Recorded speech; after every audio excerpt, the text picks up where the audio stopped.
How y'all doing? First thing I want to say is if you have any little kids, this video is not for them. Um, this is strictly for educational, and hopefully, this helps someone.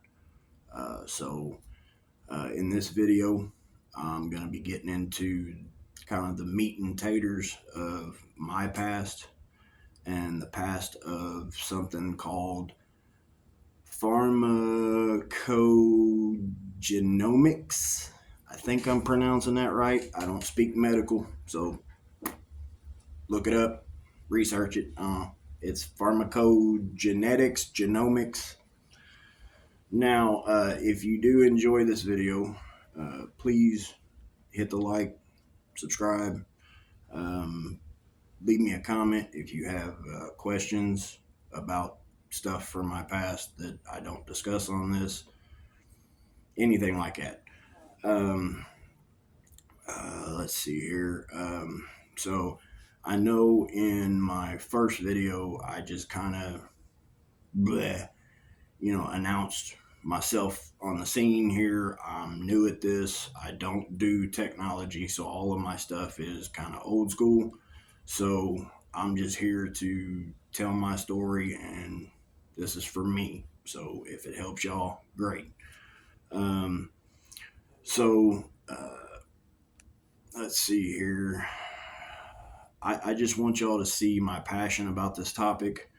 Um, there's so many more topics that I want to talk about. I'll get to eventually, but I wanted y'all to see the unscripted, real human side of the addiction story of someone's past and present, and hopefully change my future and the future for someone else. So we'll see what happens.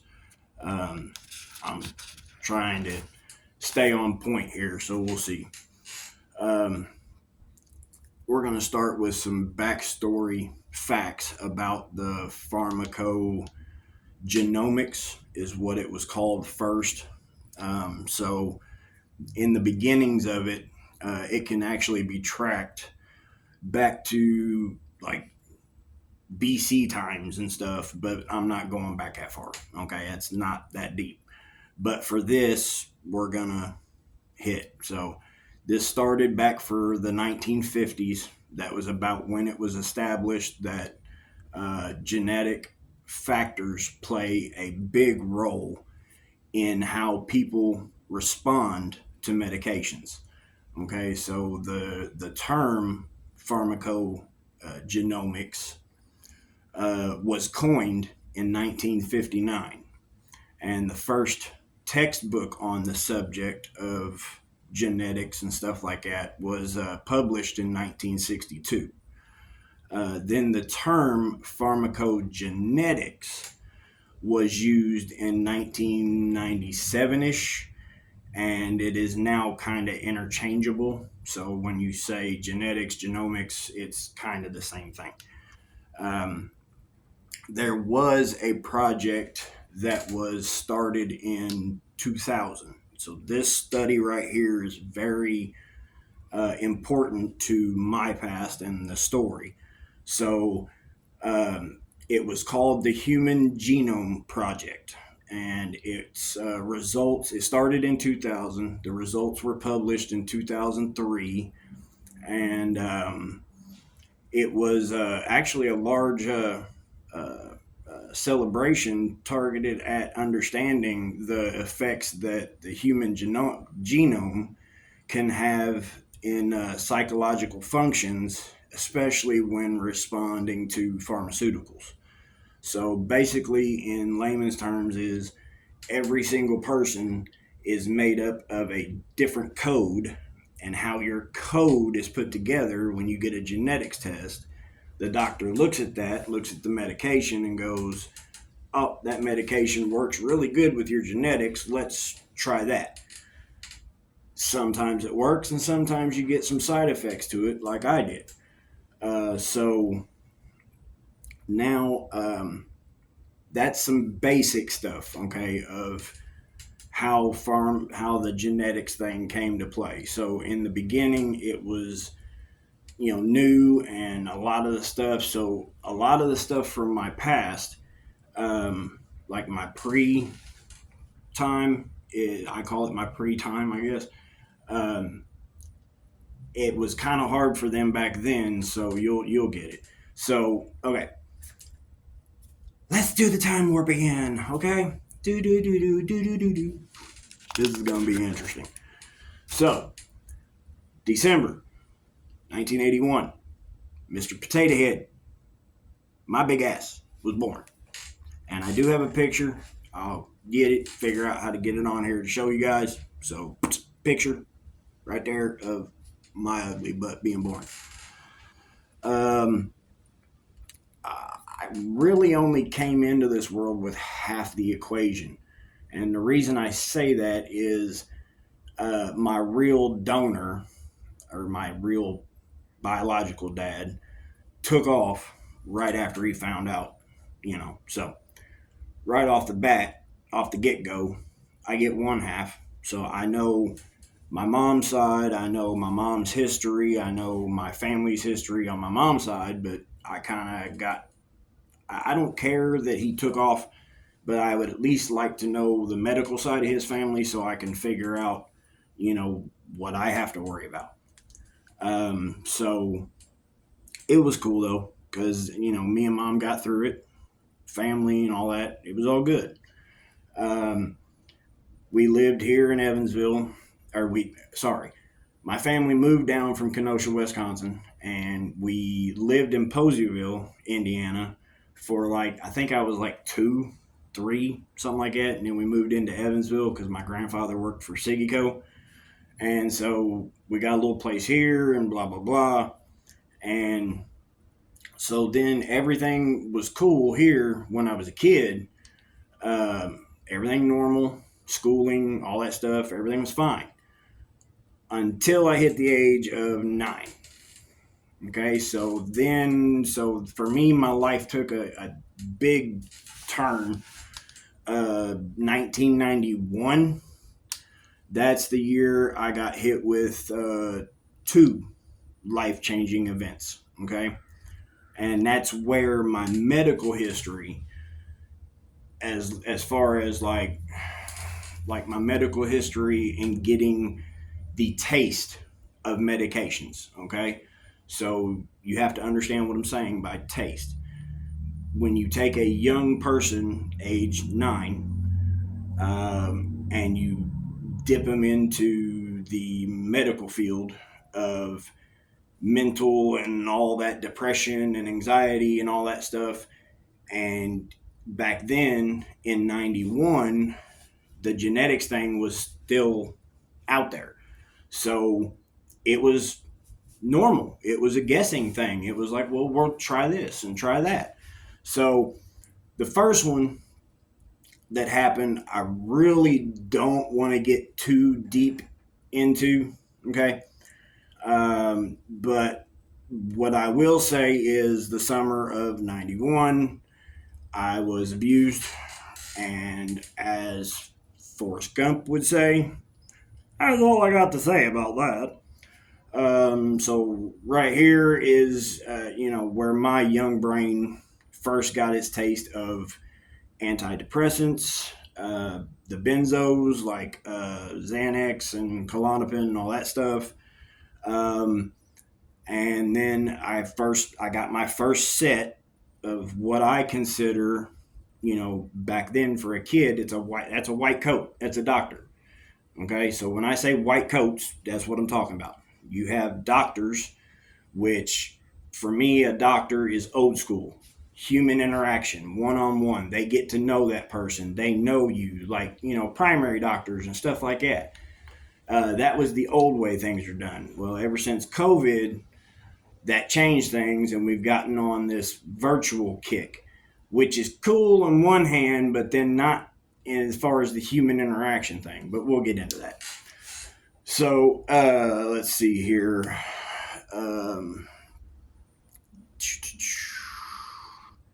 So I had my first set of white coats or doctors, and I had my head, one for my head, depression, all that stuff because of what happened.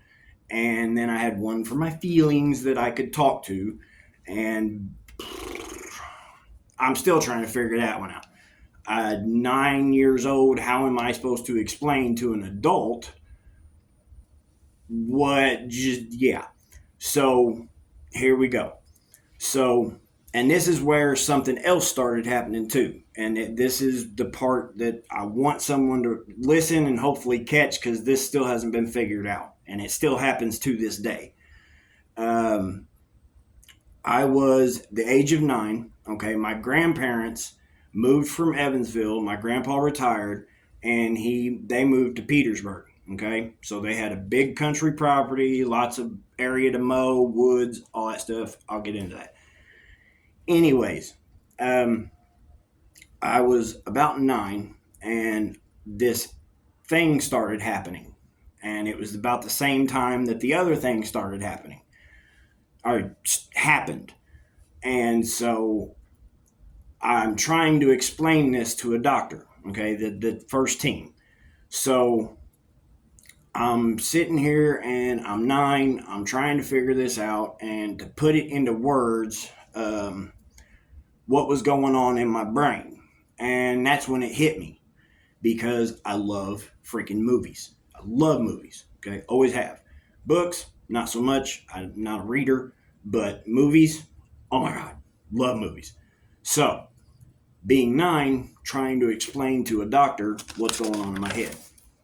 This is what the only way I could explain it. Put a movie in, okay? Now, when I say movie, y'all, I'm talking to the younger generation right now. When I'm talking about a movie, VCR, okay? These things had tapes, and you had to push a button, and it rewound. And if you took it back to a place called the movie store and you didn't rewind it, they charged you. Okay. Now everybody's on the same page. Um, so put a movie in a VCR or a DVD at this point, because they do the same thing.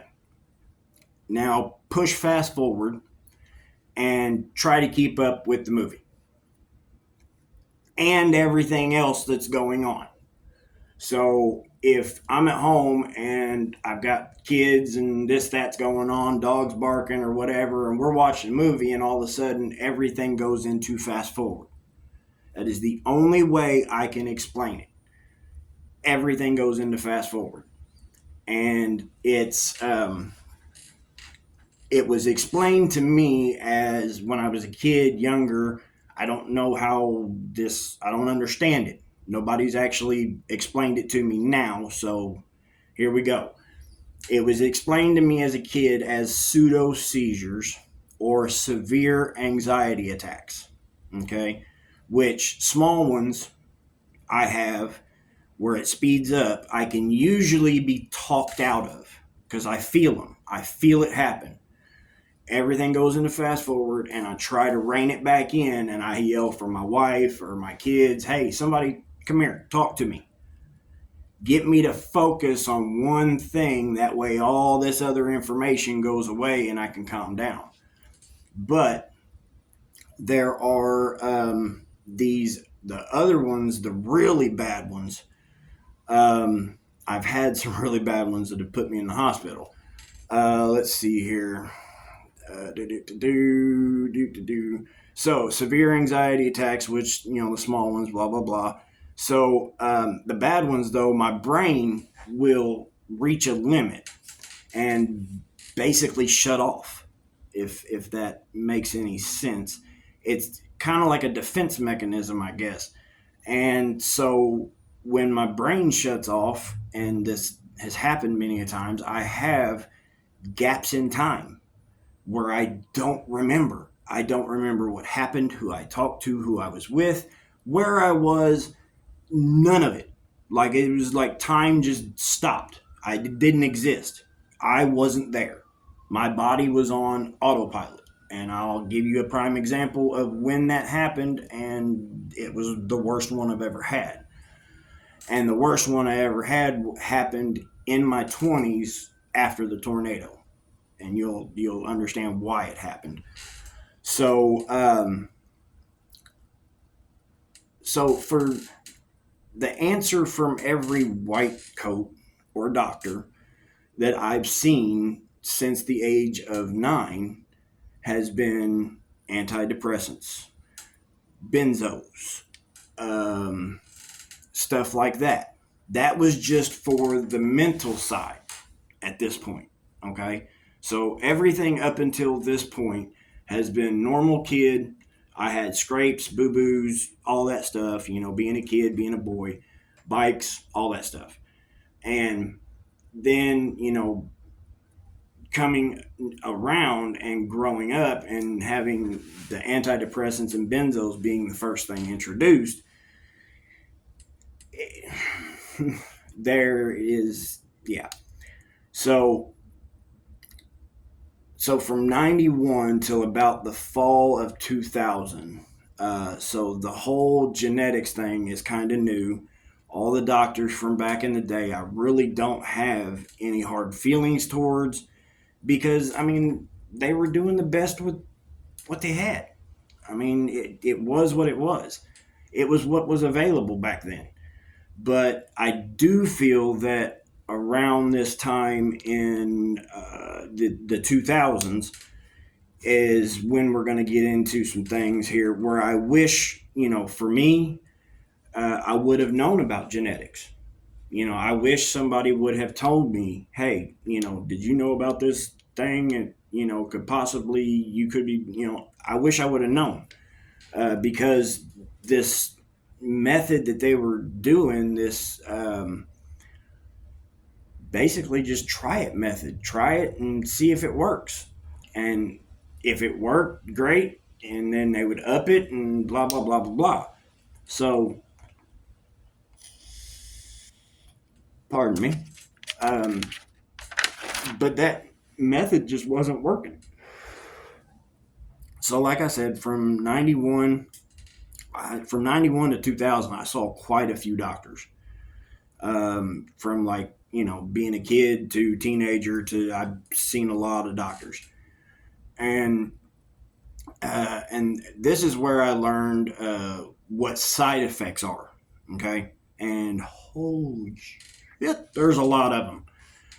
Uh, but the one that hit me the hardest, which especially for a lot of kids, this is a side effect that does happen more for kids. I believe, my opinion, is weight gain. I plumped up, and that all, I was a big boy, like I was chunky, and a lot of my kid years, it was funny because it was big boy. Anytime somebody was talking to me, it was big in front of everything. Big dog, big bub, big, and cool. I get it, but as a kid, after a while, that big word kind of pissed me off, and I got tired of it. So it all changed, Uh, for me, it was about halfway through my eighth grade year. Halfway through my eighth grade year, me and my mom's what third marriage. My stepdad, which he adopted me eventually, and that's a whole nother story. But me and him at that point were not getting along. I'm in eighth grade, 13ish, right around in there. Eighth grade, well, 14, 15. You get it. So me and him are not getting along at this point. So halfway through my eighth grade year, I said, screw this. I'm done. And so I called my papaw without my parents knowing and said, hey, life sucks down here. I can't deal with him no more. Can I please come live with you? So I left and went to Petersburg and went to Pike Central. Great freaking school. Awesome school. And I wish I would have stayed. But went up there halfway through eighth grade year, finished out my eighth grade year up there, passed with flying colors because my grandparents kicked my butt. And so, but up there in the country, I got out in the woods, playing three-wheelers, four-wheelers, and all that stuff. And I said I was done. I left, I went up there, and I stopped all medications. I stopped all antidepressants, stopped all that stuff. I was done. I had had enough. And so that summer, coming down from all that and doing exercise and all that stuff and getting out, all that weight came off. And so, of course, being a kid, I missed my mom. My mom is my heart and soul. So I had to come back home. So I came back home. And that was a good decision and a bad decision at the same time. And so I came back home and lost all the weight. Freaking, basically just started brand new, freshman year. I'm a new person. No medicines, none of this stuff. Okay. So I come back and we get, you know, I, I go to Bossy and I make it through a year and a half. My freshman year, I cracked down. I was like, I'm not letting nothing distract me. Nothing's going to get in my way. I am going to crack down. I'm going to get my shit together. So I did. Freshman year of high school, all A's, B's, C's, all the way through. Everything's fine. And then stuff started popping off with my stepdad again. And I found out later on what was causing him to pop off is actually the same thing that I'm talking about right now. The addiction and pills and narcotics and that stuff. That right there was the reason he was such an ass. And I understand that now. Hindsight's 2020. I understand that now that I'm older. And I'm trying to get that point across here on this. So me and him are not getting along. So find out he gets caught, busted the pills and all that stuff. My mom catches him and they end up getting a divorce, which caused problems. And so I had had enough. And when sophomore year rolled around, I fell in love. I met a woman freshman year of high school, and this woman grabbed a hold of me, man, and I don't know what to tell y'all. Her name was Mary, and she was just, gorgeous. Just so beautiful. Oh my God, just so gorgeous. And I mean, the silhouette, here, I'll show you. This is the silhouette right here. She's just so gorgeous. Mary Jane. Yes, that's what I'm talking about. Sorry, folks. In high school, sophomore year, of course, found that, and school just wasn't, because of the stuff going on at home and school. The only two classes in sophomore year that I was passing was choir and math. And it was at that point I was like, you know what? There's no point in this. So I got my GED. And again, I wish I would have done different, but got my GED and I started working, dropped out of high school.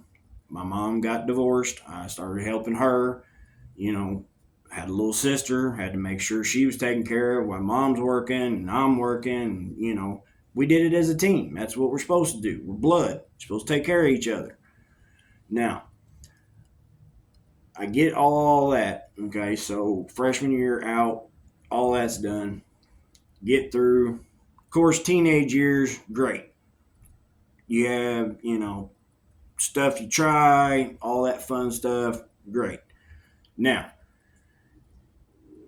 past that point, you get into where people would have graduated, so we're talking 18. Now, for me, I dropped out, and here at that time in Indiana, if you dropped out, you couldn't get your license until you turned 18. So I got my license at 18 and got my dream car.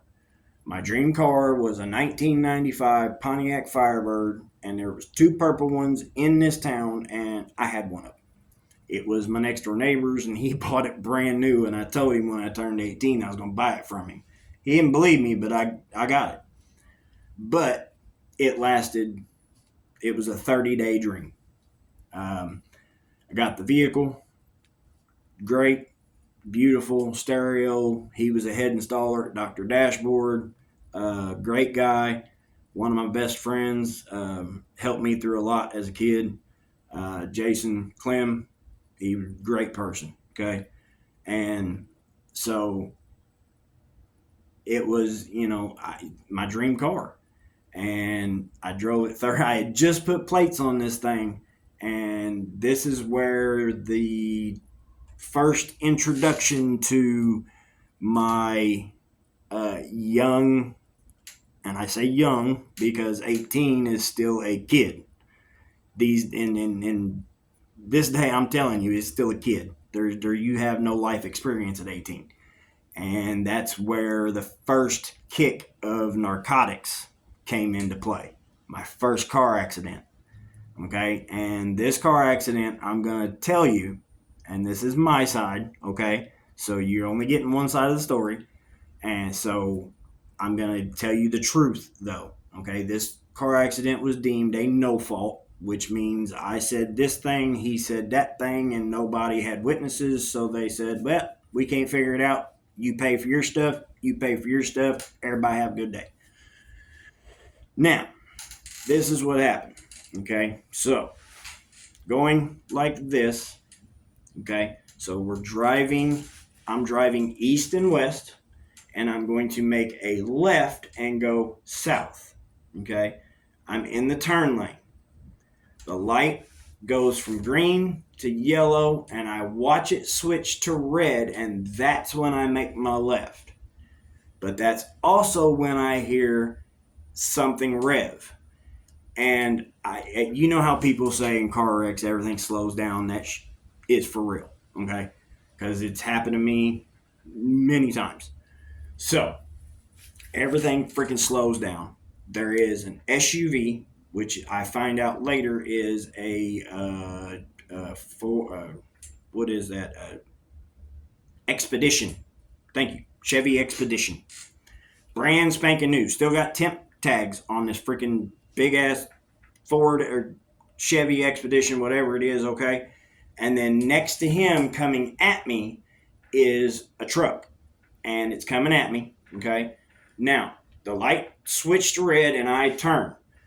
The truck stops in his lane, but this one gunned. Find out it's a 16-year-old boy in high school driving his dad's SUV, and yeah. So he T-bones me, pushes me into the liquor store parking lot from people from here, Morgan Avenue and whatever that road that runs behind Eastland Mall. Okay, so he pushed me into the liquor store parking lot. This dude hit me so hard I totaled a parked car in the parking lot that was for sale. Okay, that's how hard this dude hit me. So he hits me. Now in a Firebird, the shifter is right here. Okay, so you're sitting down low, the shifter's here, steering wheel. So when he hit me on this side, my arm went like this and it jammed it into reverse. I hit the parked car head on, totaled the parked car. Oh yeah, by the way, there was an elderly man looking at that car for sale when I hit it. And so I hit the car. I'm out cold. I shoved it into reverse. My foot is still on the gas, and I'm heading back out into traffic. Lady jumps out of her car, jumps in the window of my car, and turns the car off. Lets go of the car, and the car runs over her foot, and it breaks her foot. No freaking joke. So I totaled the parked car, my car, that dude's car, and I went to the hospital, kid went to the hospital, elderly man went to the hospital, and the lady I ran over went to the hospital. All in my first accident. And right here is where I'm taken to the hospital in an ambulance, of course. Still, there's no genetics thing back then, so no hard feelings. This was the norm back then. They take me, hook me up, start pumping it in. Now, this is my first real taste for pain medication, narcotics. Okay. So, when you have a young brain that's never dealt or done pills or heavy narcotics, it's a strong kick. Okay. And even if your system isn't made for that medicine, you're still getting some of that medicine as a brand new patient. So you're still going to feel it, and it's still going to feel good as a kid. Okay, it's still going to give you the goofies and all that fun stuff, and it's still going to make you sleepy and goofy and hee hee and stop it. You know what I'm saying? So that was the first hit to my brain, and I was only on that medicine for about 6 months. In that accident, it took about 6 months. I did some physical therapy and stuff like that. And then, being on medications for a short period of time, just to get me through the physical therapy and the pain from that. But being young, everything went fine. I took the medicine, because I'm 18. I'm still living with my mom. My mom helps me, I'm being responsible. I'm brand new to this. Everything to me at this point is still feeling normal as far as the medical field, okay? So I don't think anything's wrong. Now, from this point past, everything is just normal. Okay, I worked jobs. I was 18, working 3 jobs. I eventually moved on my own with some roommates and was working 3 jobs. Eventually broke down to just 2. I was working at a place called Collis Incorporated that was here in Evansville. They had a shift where you could work 3 days on the weekend, and then all week I worked at the tattoo parlor as an apprentice doing all the grunt work. So, and that's how I ended up with all this ink. That's just how I got paid. So it was cool. So up until that point, so I get to that point, and now it's where things get a little crazy. Okay, so after the accident, okay, it knocked some screws loose, and some stuff came back, and so I had to start seeing coats again, and so got the coats and started fixing and medicines and all that stuff, and so that was just the mental though, not the pain wise. That was just 6 months and done until 2005. The Eastbrook mobile home trailer park, the tornado. That right there is where things take a huge turn. Like, we take off to left field at this point, okay? And give me just a second, folks. I will be right back with you. All right, guys. Sorry. My daughter had a question. So, 2005, tornado, left field. Okay. So, to put this in perspective for you guys, I had met somebody and we got close and whatever, and we ended up moving in together.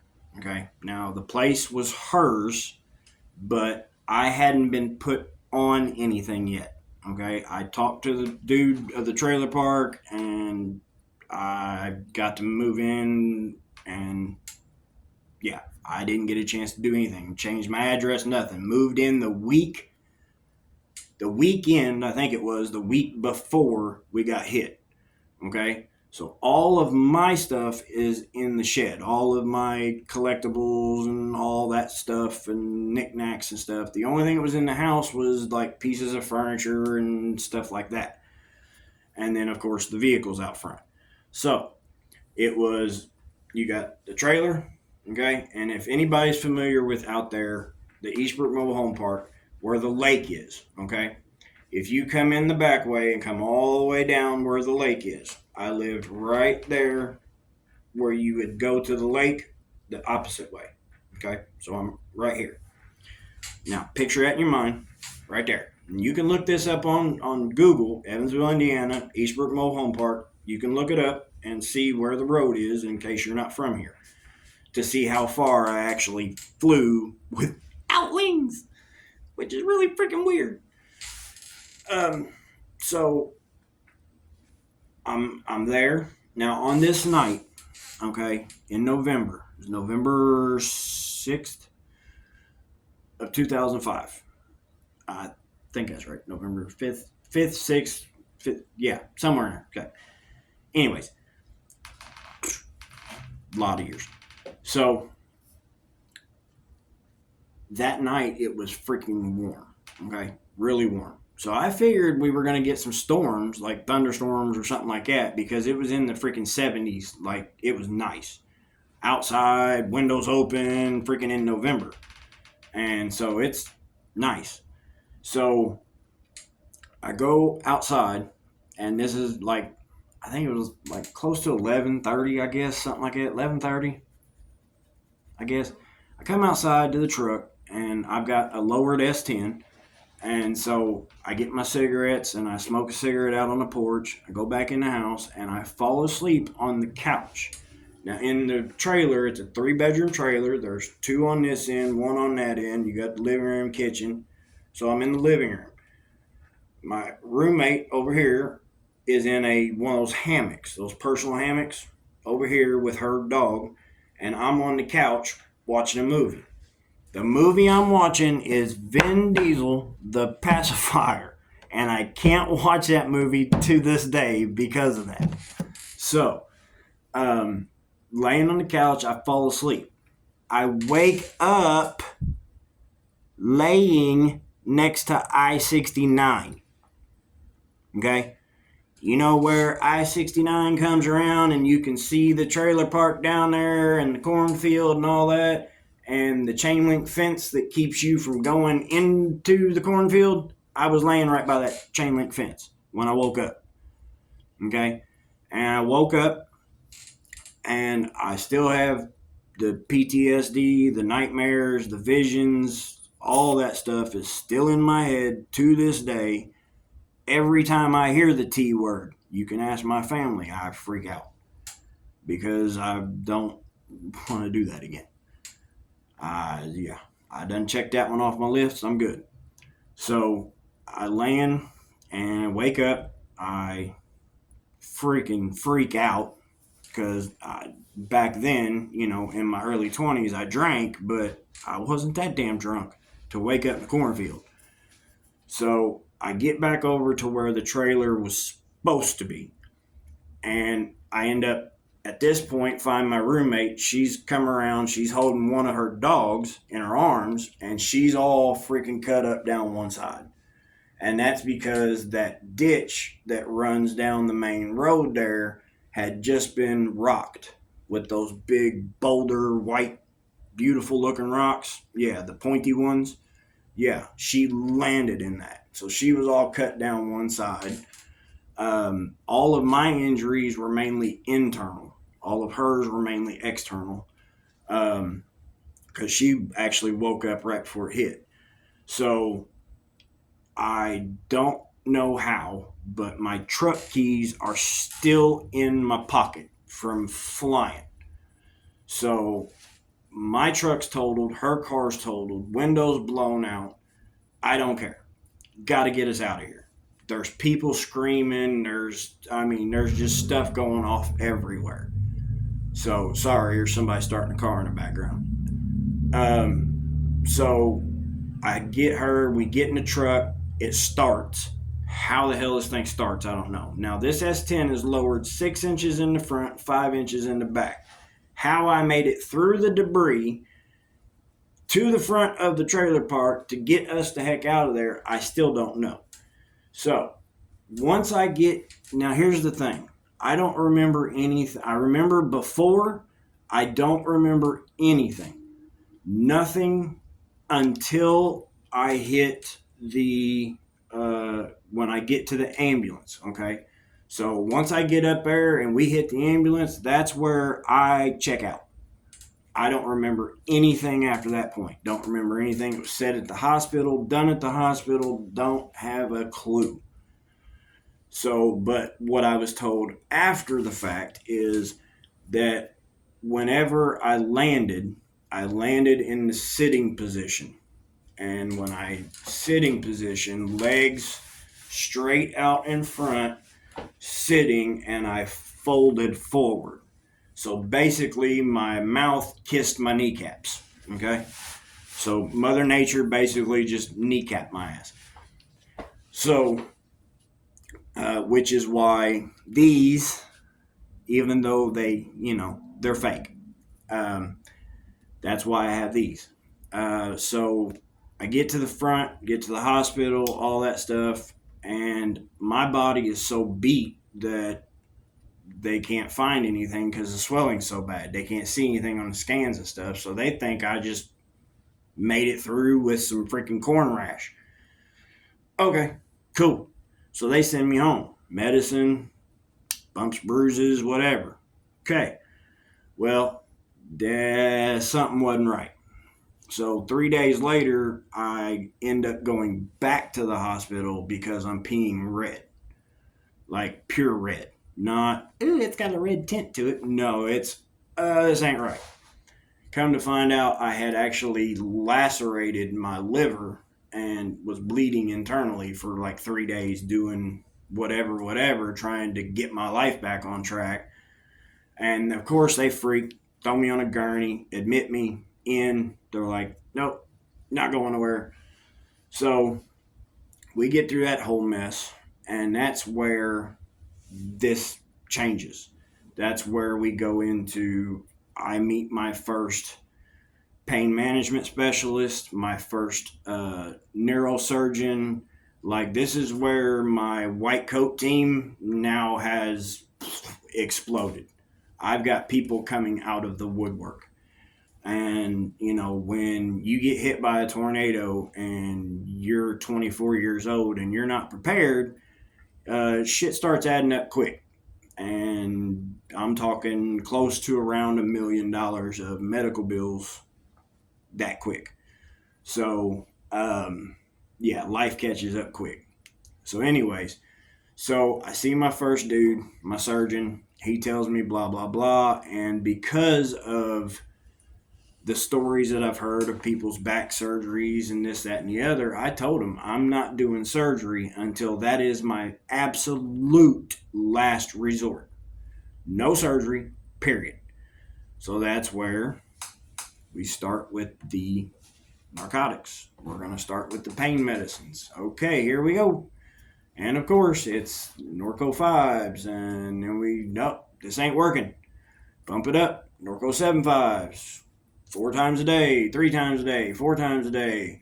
Oh, that's not working. Norco 10s, 3 times a day, 4 times a day. Take your pick. Nope, that's not working.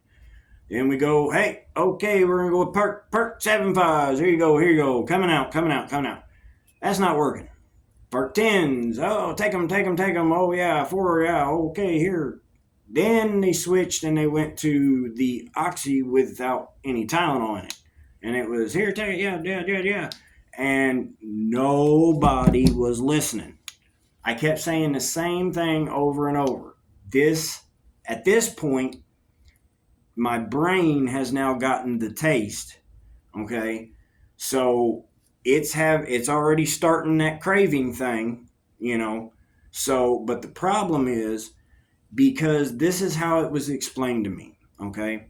Hydrocodone and oxycodone, which are Loratab and Percocet, do not work with my genetics, okay? And what I mean by that is, this is how it was explained to me in layman's terms from a doctor, is when I take say I have a Percocet 10 right here, okay? We're going to put it right here. It's imaginary, people, okay? It's not actually real. So, there's one right there. One for me, one for you. You take yours, I'll take mine. Yours works with your system. You get the full effect of that medication. which you're supposed to take one every 4 hours, 6 hours, 8 hours, whatever doctor tells you. Okay? Me, I take that same medicine. My body doesn't break it down the same way yours does. So I only get 25% of that medication. You're getting the whole thing, and I'm only getting a quarter. And then people wonder why I'm taking so many freaking pills. Well, because if I'm only getting a quarter from one, I have to take 4 to equal 1. Duh, it's simple math.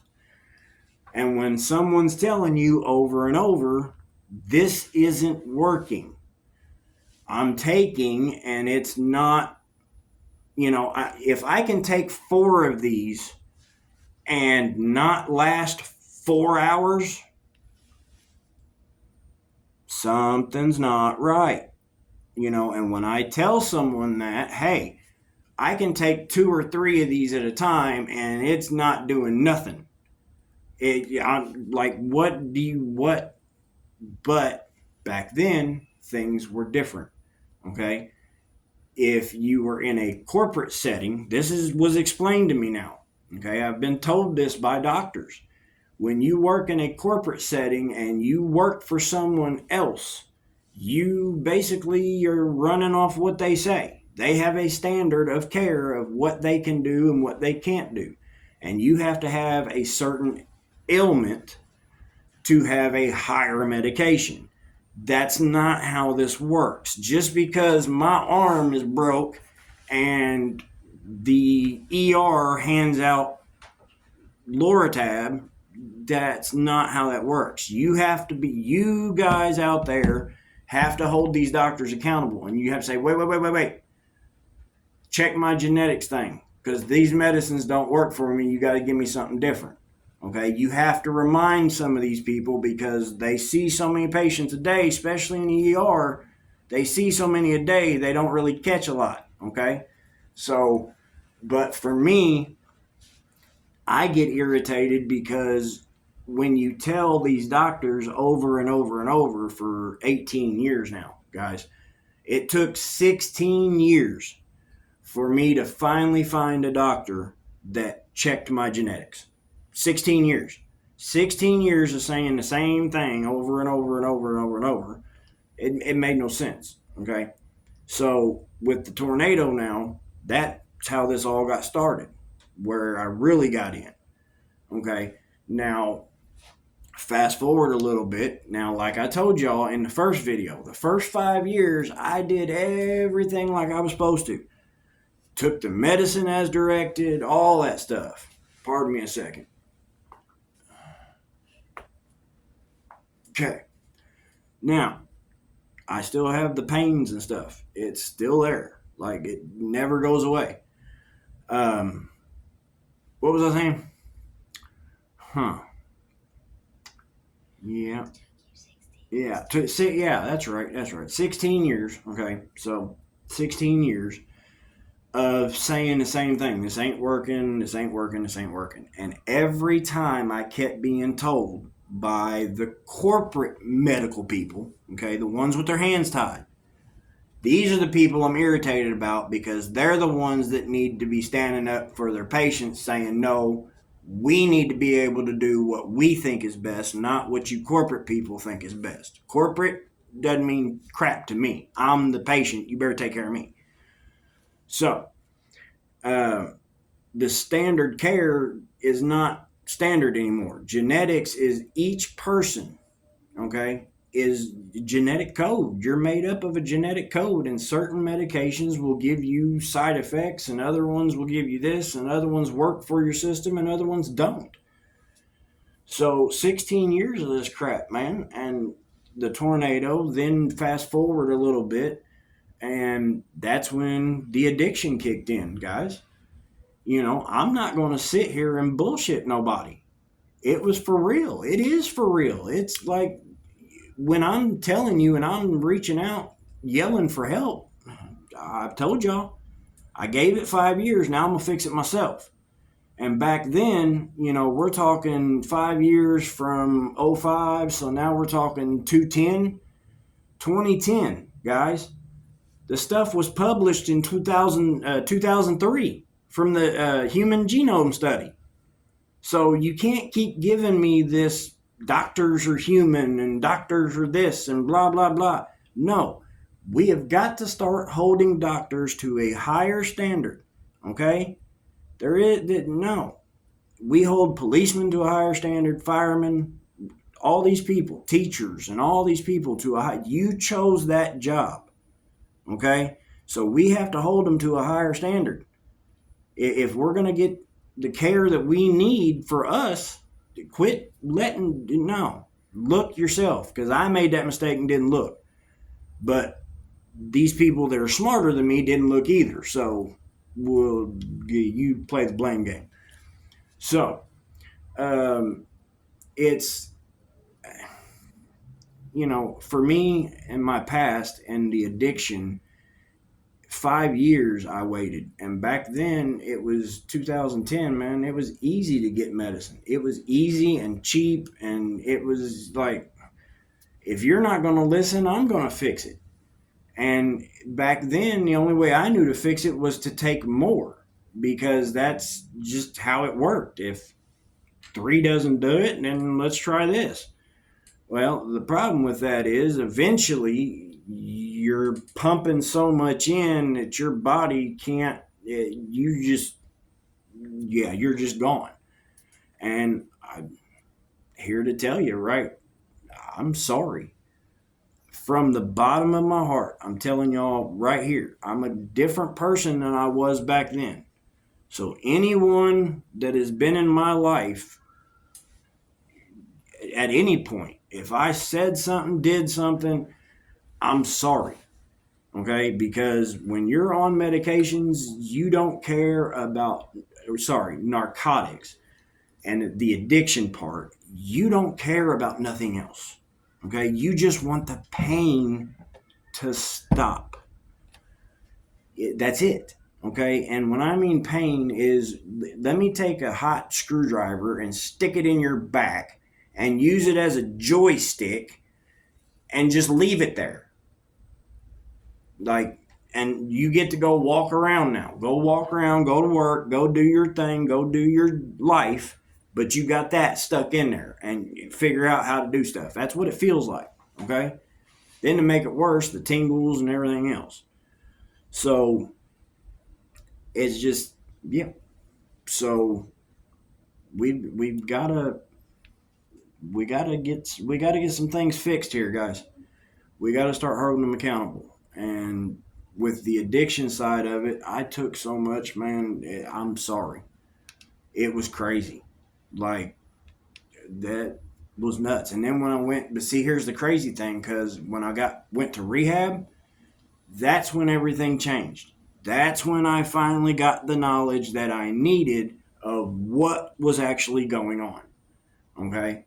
And so I actually got clean and sober for almost a solid year. But I was in another car accident, and I don't remember anything about this car accident. Okay? I can't give you any details. It was a total. It was 2 cars. There was me and 2 other people involved. 2 people in the other car. Me, we all went to the hospital. Totaled vehicles, all that stuff. I don't know. Like I told y'all, lapses in time. Don't have a clue. So that one happened, and when they took me to the ER, they didn't read my chart all the way and pumped it right back into my system. And then I was back off again. And I was like, okay, But since I had been to rehab and I knew the tools to kind of keep it controlled, I kept it controlled for a while until they started adding benzos back in the mix. Now, mind you, this whole time I've been on the wrong pain medicine, okay? This pain medicine doesn't work for me. Remember that. So now we're adding benzos on top of medication that's not working, okay? So now I've got pain medicine going in me, okay? And back then it was take one every 4 hours, which was a Percocet, an oxycodone or Percocet 10, one 4 times a day, one every four, whatever. You got, you know what I'm saying? And then, like, they tried me on Xanax. They tried me on Ativan. Ativan, for me, was from the devil. That stuff made me evil and made me into a zombie and on some Ativan. Klonopin is nice. It works. Helps with my anxiety, but when you have pain medicine mixed with it, not a good thing. But back then, it was still normal to prescribe those two things together, and here, yeah, just take them, just don't take them there, and yeah. But the problem is, you got one medicine that's not working, and then you have one that's working really well, and there you go again. And so I had to stop everything. I had to put a pause on everything, and so um, I've had four major car accidents. Okay, um, and I'm talking, like I said, from 18 to my last one was just in 2021, and that's the one that finally put the nail for me, with my mental side and my body. Things have changed here recently, but 16 years it took before I met here in Evansville. In my opinion, one of the best doctors, hands down. And whether you like him or not, he's blunt. He's to the point. He has someone with him. She is amazing. She is also blunt and to the point. It's Dr. Oliver and Trisha Stuckey. They're at New You Therapies here in Evansville on Franklin. Look them up. Make sure, because the first thing they're going to do is check genetics test. So get your genetics testing done. But the last car accident I had in 2021 involved, and all of my accidents have involved people that are 21 years of age and younger. Every single one of them. I've actually been in 5 wrecks, 4 of them totals and all that stuff. One was just a beep. So it was kind of crazy. But you guys get where I'm going with this, okay? So it's the last one, though. That one took me, and I got hit. I had a mental snap, had to go back into therapy and all this other stuff, and the PTSD and the episodes of the fast forward thing, and trying to get everything figured out, and losing jobs and all that stuff. And it's but the one thing that helps, the one thing that takes care of the problem for me, that makes me a normal human being, makes me feel like I'm normal, that I can be around people, that I can actually, halfway function as a decent person and not be an asshole, being on pain medicine and stuff, because I am. That's plain and simple. But being on uh, marijuana or cannabis or weed or whatever you want to call it, I'm sorry, but y'all need to wake up. Y'all need to wake up. Enough. Like, medically, this shouldn't even be a question anymore. There shouldn't even be a conversation, a question, nothing. Federally legal across the board. If a doctor can give me something that can kill me, then they should be able to write me a prescription and say, here, go eat this brownie and live a happy life. Or go, if people can go home at the end of their day and drink beer, and that's socially acceptable, then why can't I do the same damn thing, except I smoke mine, you drink yours? I'm really confused on that, people.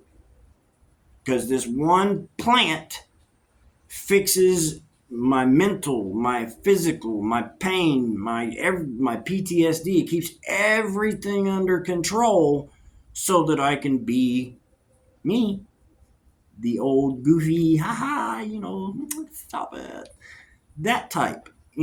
Otherwise, it's not gonna work. So, I mean, I want to continue doing this. I want to try and do this for me and help. And so I'm hoping that this information here, and I'll go into more depth if you guys want to, if you need me to, or whatever, and some other things, and we'll just see what happens. But, you know, I'm I'm doing this for me. So it's a way for me to get my stuff out, and but for other people to understand that you need to get your genetics testing done. If you haven't gotten it done, you need to get it done, and you need to make sure that the medications you're on are right for your system. Okay, you do need to make sure that you get that done. Please, it doesn't take much. It's a simple test. You get the results back, and your doctors can look on there and actually be able to specifically, yes, these medications work with your system. Okay, so please, just if you have loved ones that are on pain medicine, make sure that pain medicine, especially the pain medicine and these mind altering medications, let's make sure that they're working for your systems. Okay, and just be safe out there, guys. Keep them accountable, and hopefully we can get this changed and made a law to where when you're born you just automatically have a blood test or a mouth swab or whatever, and you just have your genetics code and you take that with you for the rest of your life, and this wouldn't be an issue anymore. So I think we're medically advanced at this point where we need to make that, a standardized test when you're born. You know, we test for everything else. Why not do this to make sure we're giving somebody the right medicines?